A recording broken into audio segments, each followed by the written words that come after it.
Hello welcome back to the underdogs Acharya. तो हम कर रहे थे एथिक्स इंटीग्रिटी एंड एप्टीट्यूड, जिसको हम प्यार से जीएस4 भी कहते हैं। और उसमें कल हमने किया था context based approach to ethical decision making या contextualist approach to ethical decision making. और आज हम उसके एडवांटेजेस और डिसएडवांटेजेस पढ़ेंगे, यानी कि हम उसका क्रिटिकल इवैल्यूएशन करेंगे कि कहाँ पे वो काम आता है और कहाँ पे वो फेल होता है। बट शुरू करने से पहले here is a little something about me. आप पॉज करके देख सकते हैं, ज्यादा टाइम नहीं लगाएंगे। और लेक्चर से पहले आपसे मेरी हमेशा की तरह एक रिक्वेस्ट और है कि प्लीज इस लेक्चर को लाइक कर दो, शेयर कर दो, सब्सक्राइब कर दो और नोटिफिकेशन आइकन दबा दो। शेयर तो जरूर कर देना, बिकॉज अभी मेरे फॉलोअर्स बहुत कम है और इससे मेरी बहुत हेल्प हो जाती है, यही मेरी कमाई है। अब हम देखेंगे कि इसके एडवांटेजेस और डिसएडवांटेजेस, कि किस तरह से हम जब कॉन्टेक्स्ट बेस्ड अप्रोचेस लगाते हैं अपन डिसीजन मेकिंग में, तो उसके एडवांटेजेस क्या क्या होते हैं। Okay? तो सबसे पहला इसका एडवांटेज है कि ये बहुत ही ज्यादा प्रैक्टिकल और अडेप्टेबल है, यानी डिफरेंट सिचुएशंस में आप इसको अडेप्ट कर सकते हैं। सो कॉन्टेक्चुअल एथिक्स जो है या कॉन्टेक्स्ट बेस्ड एथिक्स जो है, ये डिसीजन मेकर्स को इनेबल करती है कि वो एथिकल जजमेंट्स को चेंजिंग सर्कमस्टांसेस के अकॉर्डिंग अप्लाई कर सकें, रादर देन कि वो मैकेनिकली फिक्स्ड मॉरल रूल्स को फॉलो करते रहें। ये जो एथिक्स की अप्रोच है, कॉन्टेक्स्ट बेस्ड अप्रोच है, ये रिकॉग्नाइज करती है कि सिमिलर एथिकल प्रॉब्लम्स जो है ना, कई बार उनमें भी हमें डिफरेंट सॉल्यूशंस की जरूरत होती है, क्योंकि वहां की सोशल, कल्चरल, इकोनॉमिक और पॉलिटिकल कॉन्टेक्स्ट अलग हो सकते हैं। सो इससे क्या होता है, जो एथिकल डिसीजन मेकिंग है वो रियलिस्टिक और इफेक्टिव हो जाती है, खास करके गवर्नेंस में, क्योंकि गवर्नेंस बहुत ही डायनामिक होती है। अब एग्जांपल देखते हैं कि ये अगेन एडमिनिस्ट्रेटर हैं। तो कोविड 19 के टाइम पे एक डीएम ने क्या करा, एक शहर के एक एरिया को तो रेड जोन डिक्लेयर कर दिया जहां पे ज्यादा इन्फेक्शंस थे, और दूसरे एरिया को ग्रीन जोन डिक्लेयर रखा और वहां पे इकोनॉमिक एक्टिविटी जो है उसको परमिट किया, क्योंकि वहां पे कम केसेस थे और वो स्पार्सली पॉपुलेटेड था, यहाँ पे कंटेजियन का डर इतना जरूरी नहीं था। तो क्या मतलब हुआ कि जो कॉन्टेक्स्ट है सिचुएशन का, उसके अकॉर्डिंग इन्होंने अडेप्ट किया और विजडम से काम किया। And as a result ethical decisions जो हैं रियलिटी को सूट करते हुए ये उन पे पहुंचे। Okay, so highly practical and adaptable, ये है पहला एडवांटेज। देन दूसरा एडवांटेज है it avoids rigidity and unjust outcomes. क्या मतलब हुआ कि कॉन्टेक्चुअल एथिक्स जो है ना, ये हमें प्रिवेंट करते हैं कि हम जो रूल्स हैं, जो प्रिंसिपल्स हैं एथिक्स के, उनको अंधे होके फॉलो करें, ये उसको प्रिवेंट करते हैं। क्योंकि कई बार रूल्स को जब हम अंधे होके फॉलो करते हैं तो उससे इनजस्टिस और हार्म भी क्रिएट हो सकता है। तो ये क्या करती है, कॉन्टेक्स्ट बेस्ड जो अप्रोचेस हैं, ये एथिकल प्रिंसिपल्स को इस तरह से इंटरप्रेट करने में हेल्प करती हैं जब कोई एक्सेप्शनल सर्कमस्टांस आता है, कि उनका जो अंडरलाइंग मॉरल पर्पस है वो भी प्रिजर्व हो जाए और वो सिचुएशन है उसमें भी एथिकल डिसीजन लेने में आपकी हेल्प हो जाए। ओके, यानी आप गलत डिसीजन भी ना लो और आप रूल को थोड़ा सा बेंड करके उस सिचुएशन के हिसाब से अडेप्ट भी कर लो। तो ये जो अप्रोच है ये अपहोल्ड करती है एथिक्स की स्पिरिट को, जो बेसिक स्पिरिट है एथिक्स की उसको, और ये ग्रेटर गुड को प्रायोरिटाइज करके अनजस्ट और हार्मफुल एक्शंस को होने से रोकती है। एग्जाम्पल से देखते हैं। अगेन वही डॉक्टर साहब ने, ये इनका पेशेंट है, ये साइकोलॉजिस्ट है, ये कह रहे हैं कि भाई मेरा टेररिस्ट अटैक करने का मन कर रहा है। तो ऑल दो साइकोलॉजिस्ट या साइकियाट्रिस्ट अपने पेशेंट्स की जो इन्फॉर्मेशन है वो नहीं शेयर कर सकते, but he informs the authorities के भाई ये बंदा फटेगा कहीं जाके, इसको पकड़ लो।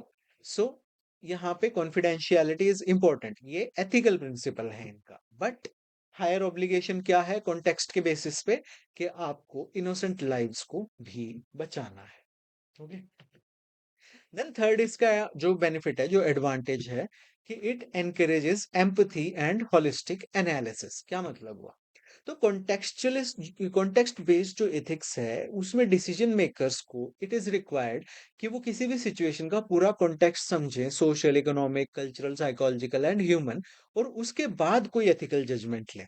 ओके, तो इससे क्या होता है, इट प्रमोट्स एम्पथी, यानी कि दूसरों की जो दुख सुख है उसको समझना, उस सिचुएशन की अंडरस्टैंडिंग, और उसके बाद एक इन्फॉर्म्ड मॉरल रीजनिंग के बेसिस पे आप डिसीजन लेते हो, ना कि कोई एब्स्ट्रैक्ट रूल फॉलो करके कि greatest good of greatest people के आपने बेसिस पे डिसीजन ले लिया। नहीं, आप ये देखोगे कि भाई ये झुग्गी वाले कहाँ जाएंगे। ओके। सो जो ये अप्रोच है, this approach leads to more humane, sensitive and responsible ethical decisions. For example, अब गांधी जी थे, उन्होंने अपना नॉन कॉपरेशन मूवमेंट वापस ले लिया था चौरी चौरा इंसिडेंट के बाद। क्यों? क्योंकि वो बिलीव करते थे कि देश अभी मॉरली प्रिपेयर्ड नहीं है नॉन वायलेंट स्ट्रगल के लिए। तो he considered the ethical context rather than merely political games. Okay, कि चलता रहने दो, ठीक है, दो चार लोग मर गए तो क्या हो गया। तो होलिस्टिक अंडरस्टैंडिंग, सॉरी ये थोड़ा ब्लर्ड है, इसको मैं सही कर दूंगा पीडीएफ में, यानी कि look beyond the surface and then better ethical decisions. तो रिस्पॉन्सिबल लीडरशिप क्रिएट होती है, जैसे गांधी जी ने चौरी चौरा के बाद नॉन कॉपरेशन मूवमेंट को वापस लिया। देन फोर्थ इसका एडवांटेज है कि it promotes responsibility for consequences, यानी कि कॉन्टेक्सचुअल एथिक्स यानी कॉन्टेक्स्ट बेस्ड एथिक्स जो है, जब वो डिसीजन मेकर्स पर एक मॉरल अकाउंटेबिलिटी, एक जवाबदेही डालती है उनके एक्शंस के कॉन्सिक्वेंसेस की। अब एडमिनिस्ट्रेटर्स जो हैं वो सिंपली अपने आप को ये कह के डिफेंड नहीं कर सकते कि मैं तो बस रूल फॉलो कर रहा था जी, अब उसका हो गया नुकसान तो मैं क्या करूं। उनको जब वो कॉन्टेक्स्ट के बेसिस पे डिसीजन लेते हैं तो वो जस्टिफाई उनको जस्टिफाई करना होता है कि उनका जो डिसीजन है वो एथिकली डिजायरेबल आउटकम्स को प्रोड्यूस करेगा या नहीं करेगा। ओके। तो इससे क्या इंश्योर होता है कि डिसीजंस जो हैं उनको हम इंटेंट और प्रोसीजर के बेसिस पे ही नहीं, बल्कि उनके रियल वर्ल्ड इम्पैक्ट के बेसिस पे भी मेजर कर पाते हैं। फॉर एग्जाम्पल, अगेन ये डीएम साहब है। ओके, तो इनके डिस्ट्रिक्ट में बहुत खतरनाक साइक्लोन आ गया। तो इन्होंने अगेन क्या किया, जो प्रोक्योरमेंट प्रोसीजर्स हैं कि मेडिसिन, फूड, शेल्टर एटसेट्रा, जो उसके लिए जो पेपर वर्क था उसको रिलैक्स कर दिया, और उसके लिए ही टुक रिस्पॉन्सिबिलिटी कि भाई मैं ये प्रोसीजरल डिले हो जाते अगर मैं पूरा पेपर वर्क फॉलो करके चीजें प्रोक्योर करता, और उससे जिंदगियां जा सकती थी। So I relax the procurement requirements. तो यहाँ पे क्या होता है कि आप जब कॉन्टेक्स्ट के बेसिस पे डिसीजन लेते हो तो वो डिसीजन आपकी चॉइस होता है, you own that choice and you accept the impact of that decision. तो उससे अच्छा हो रहा है वो भी आपको क्रेडिट मिलता है, और उससे अगर कुछ बुरा हुआ है तो उसके लिए भी आपको बताना पड़ता है कि उस टाइम पे this was the situation and इसके बेसिस पे I took this decision. So action that protects lives and uphold human dignity, तो यहाँ पे वो ज्यादा इंपॉर्टेंट है as compared to procurement procedures. Then next और लास्ट जो इसका एडवांटेज है वो ये है कि it is suitable for modern complex problems. तो अब देखो, आज के टाइम में जो एथिकल चैलेंजेस होते हैं ना वो सिंपल नहीं है। ओके, उसमें क्या होता है, नई नई सिचुएशंस रोज आती रहती है एडमिनिस्ट्रेशन में। कभी पेंडेमिक आ गया, क्लाइमेट चेंज की प्रॉब्लम्स, आर्टिफिशियल इंटेलिजेंस में रोज नई डेवलपमेंट हो रही है, साइबर सिक्योरिटी में रोज नई प्रॉब्लम, डिजास्टर मैनेजमेंट, डिजास्टर भी क्लाइमेट चेंज के साथ साथ ज्यादा ज्यादा इंटेंस होते जा रहे हैं। सो इनमें क्या होता है कि अनसर्टेनिटी क्रिएट होती है, कॉन्फ्लिक्टिंग वैल्यूज होती हैं, एक तरफ जस्टिस, एक तरफ कंपैशन, एक तरफ रूल फॉलोइंग, एक तरफ एम्पैथी। तो इससे रैपिडली चेंजिंग सर्कमस्टांसेस क्रिएट होते हैं। तो कॉन्टेक्स्ट बेस्ड जो अप्रोच होती है एथिकल डिसीजन मेकिंग की, वो आपको एक कॉन्टेक्स्ट सेंसिटिव यानी कि पर्टिकुलर सिचुएशन के सेंसिटिव मॉरल रीजनिंग करने का चांस देती है, जहां पे आप एक सिंगल रूल को हर जगह अप्लाई ना करके कुछ सिचुएशन के हिसाब से जो बेस्ट एथिकल डिसीजन है वो ले पाते हैं। तो इससे क्या होता है कि जो एडमिनिस्ट्रेटर्स हैं उनको मल्टीपल वैल्यूज को बैलेंस करके और एथिकल स्टैंडर्ड्स को अलग अलग सिचुएशंस में अडेप्ट करने की एक फ्लेक्सिबिलिटी मिलती है। सो अब मान लो ये कोई चीफ सेक्रेटरी हैं या गवर्नमेंट के बड़े ऑफिसर हैं, ओके, उसमें ministry of information and technology में। अब आर्टिफिशियल इंटेलिजेंस डेवलप हो रहा है और इनको एआई के लिए पॉलिसी बनानी है। तो अब ये क्या, ये तो नहीं करेंगे ना कि भाई हेल्थ केयर एआई हो, मिलिट्री एआई हो, एजुकेशनल एआई हो, सबके लिए सेम रूल बना दो। ऐसा तो ये नहीं करेंगे, बिकॉज कॉन्टेक्स्ट सबका अलग अलग है। हेल्थ केयर एआई में प्रायोरिटी क्या होती है कि लाइफ को बचाना, पेशेंट कॉन्फिडेंशियलिटी, एक्यूरेसी, वेलबींग, ये सब। वहीं दूसरी तरफ नेशनल सिक्योरिटी में आप लाइफ बचाने वाली चीज को प्रायोरिटी तो नहीं रख सकते, क्योंकि वहां पे तो मेन काम ही दुश्मनों को मारना है। सो दोनों के एआई की प्रायोरिटीज अलग अलग होगी, अलग अलग हो गई, तो इनकी पॉलिसीज भी डिफरेंट होंगी, रूल्स भी डिफरेंट हो गए, बिकॉज कॉन्टेक्स्ट डिफरेंट है। सिमिलरली एजुकेशनल एआई में fairness, access, transparency, learning outcome, आप इन दोनों को सेम पॉलिसी से नहीं गवर्न कर सकते। ओके, क्योंकि दोनों की रिक्वायरमेंट्स बहुत अलग अलग है। सो यहाँ पे वन साइज फिट्स ऑल जो अप्रोच है वो काम नहीं करेगी। यहाँ पे कॉन्टेक्स्ट मैटर करता है। तो जो एथिकल डिसीजन मेकिंग है, अब क्योंकि पॉलिसी में भी आपको एथिक्स का ख्याल रखना पड़ता है कि आप किसी के राइट्स को वायलेट तो नहीं कर रहे हो, आप किसी को हार्म तो नहीं कर रहे हो, आप अपनी पॉलिसी से इनजस्टिस तो नहीं क्रिएट कर रहे हो। तो यहाँ पे उसको भी अडेप्ट करने का मौका मिलता है। मतलब आप कॉम्प्लेक्सिटी को अडेप्ट कर पाते हो, आप समझ पाते हो कि वन साइज फिट्स ऑल की अप्रोच नहीं चलेगी, और हमें बेटर एथिकल गवर्नेंस के लिए हर कॉन्टेक्स्ट को अलग से कंसिडर करके, हर सिचुएशन को अलग से कंसिडर करके हमको डिसीजन लेना होगा, ताकि हम रिस्पॉन्सिबल आउटकम्स पे पहुंच सके। ये तो थे एडवांटेजेस। अब इसके डिसएडवांटेजेस भी देखते हैं कि यहाँ पे क्या क्या प्रॉब्लम्स क्रिएट हो सकती हैं। तो सबसे पहली वीकनेस या फिर सबसे पहला डिसएडवांटेज है रिस्क ऑफ मॉरल रिलेटिविज्म, यानी एनीथिंग गोज, यानी कि किसी भी चीज को जस्टिफाई किया जा सकता है। अब जब हम मोरालिटी को बहुत ज्यादा कॉन्टेक्स्ट डिपेंडेंट बना देते हैं, तो उससे क्या होता है, हमारे जो यूनिवर्सल मॉरल स्टैंडर्ड्स है ना, वो वीक हो जाते हैं। जनरली सच बोलना एक यूनिवर्सल मॉरल स्टैंडर्ड है, जनरली ईमानदारी एक यूनिवर्सल मॉरल स्टैंडर्ड है।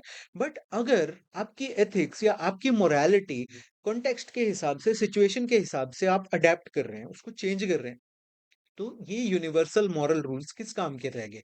फिर कैसे कह सकते हो कि सच बोलना हमेशा सही है, चोरी करना हमेशा गलत है? तो अलग-अलग लोग इन कॉन्ट्राडिक्टरी एक्शंस को ये कह के जस्टिफाई कर सकते हैं कि भाई मेरी सिचुएशन अलग थी, मेरे वाली अलग है। ओके?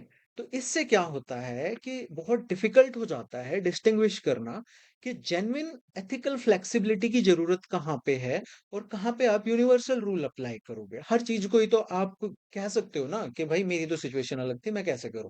फॉर एग्जाम्पल, ये कोई पब्लिक ऑफिशियल है और ये करप्ट है, और ये रिश्वत लेता है, ये उसको जस्टिफाई कर देगा ना कि भाई मैं स्वेयर फाइनेंशियल हार्डशिप से गुजर रहा हूँ, मेरी फैमिली रिस्पॉन्सिबिलिटीज है, सो मुझे ये लगा कि it is morally right to थोड़ा थोड़ा ऊपर से कमाना, सो इसमें क्या गलत है। सो डेंजर ऑफ एनीथिंग गोज मतलब हर चीज को ही तुम जस्टिफाई कर सकते हो। तो कंटेक्स्ट को मिसयूज किया जा सकता है अनएथिकल या इलीगल एक्शंस को भी जस्टिफाई करने के लिए। तो क्या चाहिए हमें इसके लिए? हमें एक स्ट्रॉन्ग मॉरल कंपस चाहिए। जब तक हमारी कोर वैल्यू स्ट्रॉन्ग नहीं होंगे कि हमें इंट्रिंसिकली पता है क्या सही है और क्या गलत गलत है, तब तक कॉन्टेक्स्ट बेस्ड जो जस्टिफिकेशन होती है ना, वो बहुत डेंजरस हो सकती है। दूसरा, इनकंसिस्टेंसी एंड अनप्रेडिक्टेबिलिटी दूसरी इसकी वीकनेस है या डिसएडवांटेज है। आप देखो, कॉन्टेक्स्ट जो कॉन्टेक्स्ट बेस्ड एथिक्स है आपकी, वो हर केस को इंडिविजुअली इवैल्यूएट करती है। सिमिलर सिचुएशंस में आपको डिफरेंट एथिकल जजमेंट्स मिल सकती हैं, जैसा कि हमने ऊपर देखा कई बार।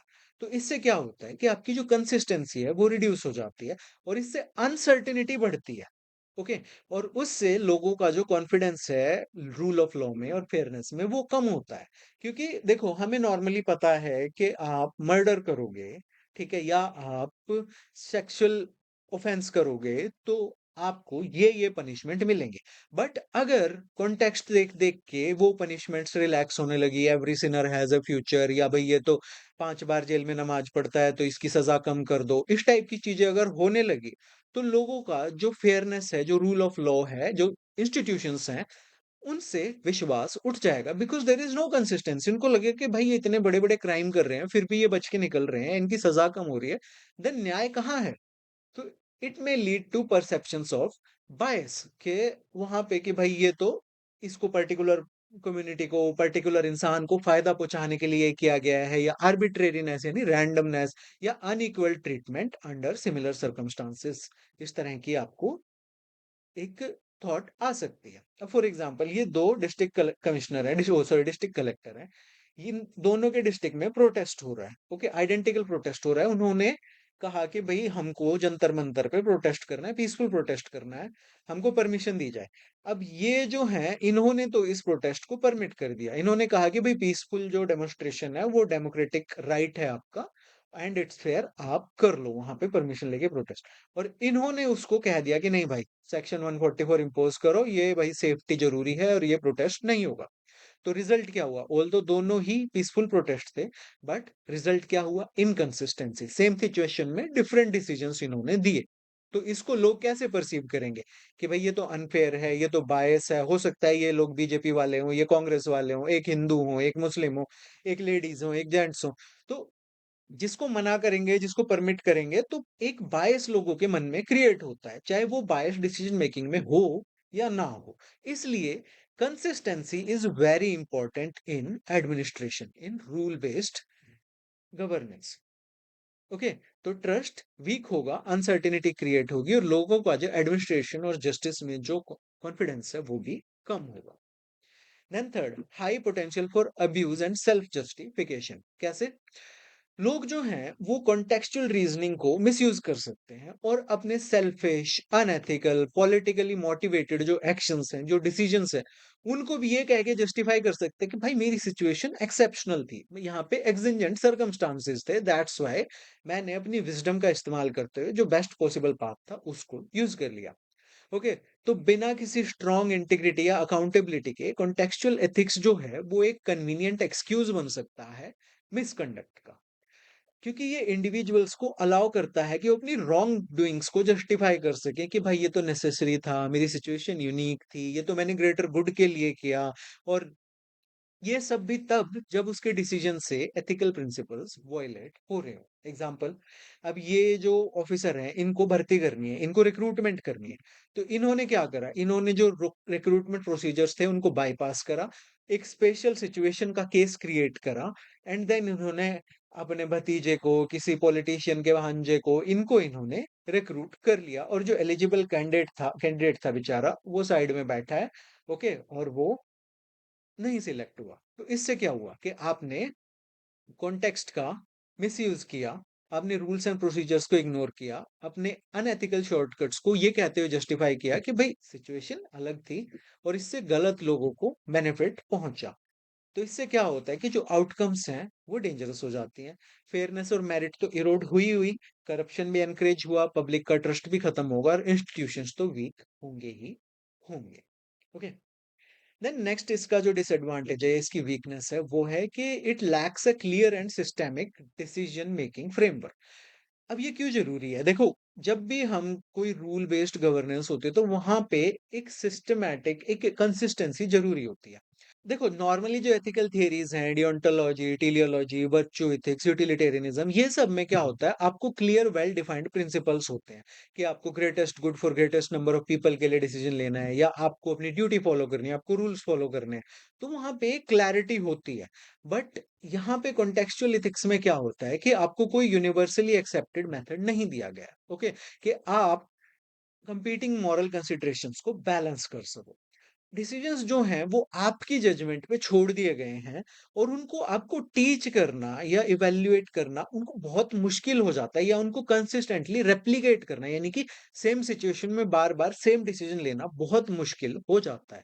तो जब तक एक क्लियर फ्रेमवर्क नहीं होगा, लोग क्या करेंगे, वो अलग अलग वैल्यूज को अलग अलग वेट देंगे। किसी के लिए ऑनेस्टी इंपॉर्टेंट है, किसी के लिए जस्टिस इंपॉर्टेंट है, किसी के लिए कंपैशन इंपॉर्टेंट है, किसी के लिए लीगल रूल्स को फॉलो करना इंपॉर्टेंट है, किसी के लिए एडमिनिस्ट्रेटिव एफिशिएंसी सबसे ज्यादा इंपॉर्टेंट है, और किसी के लिए पब्लिक इंटरेस्ट इंपॉर्टेंट है। तो अब ये होगा तो क्या होगा, एक इनकंसिस्टेंसी आएगी, chaos क्रिएट हो जाएगा। फॉर एग्जाम्पल, ये दो एडमिनिस्ट्रेटर हैं और कहीं पे डिजास्टर आ गया है। ओके, तो अब डिजास्टर रिलीफ ऑपरेशन जो है वो चल रहा है। तो क्या होगा, ये दोनों अलग अलग वैल्यूज को प्रायोरिटाइज करते हैं। ये जो साहब हैं ये कहते हैं कि भाई मैं तो सारे प्रोसीजर और लीगल नॉर्म्स को फॉलो करूंगा, और ये कहते हैं कि मैं पहले जिंदगियां बचाऊंगा। तो ये नॉर्म्स को फॉलो करते हुए ये क्या करते हैं, सारे प्रोक्योरमेंट के रूल्स को फॉलो करते हैं, ऊपर मिनिस्ट्री तक से अप्रूवल लेते हैं, प्रॉपर डॉक्यूमेंटेशन करते हैं, ये फोकस करते हैं कि भाई जो एक्शन जो भी मैं लूं उसकी अकाउंटेबिलिटी और लीगैलिटी जो है वो मेंटेन रहे, ताकि कल को मेरे पे बात ना आ जाए भाई कहीं से। और इससे क्या होता है, जो इमीडिएट रिलीफ ऑपरेशंस हैं वो डिले हो जाते हैं, जिंदगियां चली जाती हैं। बट क्या ये अपनी जगह गलत है? नहीं, ये रूल फॉलो कर रहे हैं, ब्यूरोक्रेसी जो है वो रूल्स प्रोसीजर और इन सब चीजों पे ही चलती है। ओके, दूसरी तरफ ये साहब है, ये कह रहे हैं कि भाई ये जल्दी से जल्दी क्विक एक्शन हमको लेना है, तो क्या प्रायोरिटाइज करते हैं कि फ्लड, वाटर, मेडिसिन, ये सब चीजें पहुंचाओ, पहले जिंदगियां बचाओ, इमीडिएट नीड्स फॉलो करो, और जो प्रोसीजरल काम है वो हम बाद में कर लेंगे, ऑडिट वगैरह बाद में होता रहेगा। क्या ये अपनी जगह गलत है? नहीं, ये भी अपनी जगह गलत नहीं है। तो प्रॉब्लम क्या है कि कोई क्लियर मेथड नहीं है कि हम कंपीटिंग वैल्यूज को कैसे बैलेंस आउट करें, कैसे वे करें, और सब कुछ बहुत ही सब्जेक्टिव और इनकंसिस्टेंट है। तो इससे क्या होता है कि सिमिलर सिचुएशंस में डिफरेंट डिसीजंस आते हैं और फिर उनको इवैल्यूएट करना, जस्टिफाई करना, रेप्लिकेट करना भी कंसिस्टेंटली बहुत डिफिकल्ट हो जाता है। अब इसका इम्पैक्ट क्या होता है कि इससे अनसर्टेनिटी क्रिएट होती है, पब्लिक ट्रस्ट वीक होता है, फेयरनेस कम होती है एडमिनिस्ट्रेशन में। ओके। अब इसका जो लास्ट डिसएडवांटेज है या वीकनेस है वो है कि इट में weaken the moral character and integrity, जो कि सबसे खतरनाक चीज है। ओके, ऐसा क्यों? जब एथिकल स्टैंडर्ड्स जो हैं वो कंसिस्टेंटली सर्कमस्टांसिस के साथ ही चेंज होते रहेंगे, तो जो इंडिविजुअल्स हैं, जो लोग हैं, वो स्टेबल वर्च्यूज नहीं डेवलप कर पाएंगे, जैसे कि ऑनेस्टी, इंटीग्रिटी, करेज, जस्टिस, क्योंकि एथिक्स तो सिचुएशन के साथ चेंज हो रही है ना आपकी। तो इससे क्या होगा? एक्सेसिव फ्लेक्सिबिलिटी से क्या होता है कि अपॉर्चुनिस्टिक बिहेवियर जो है वो एनकरेज होता है rather than principle decision making, जिससे कि आपका जो मोरल कैरेक्टर है ना वो वीक हो जाता है। और ओवर टाइम क्या होता है, जब आप बार बार सिचुएशन के बेसिस पे डिसीजन लेते रहते हो, तो आपको पता ही नहीं होता कि एक्चुअल में यूनिवर्सली सही क्या है और गलत क्या है।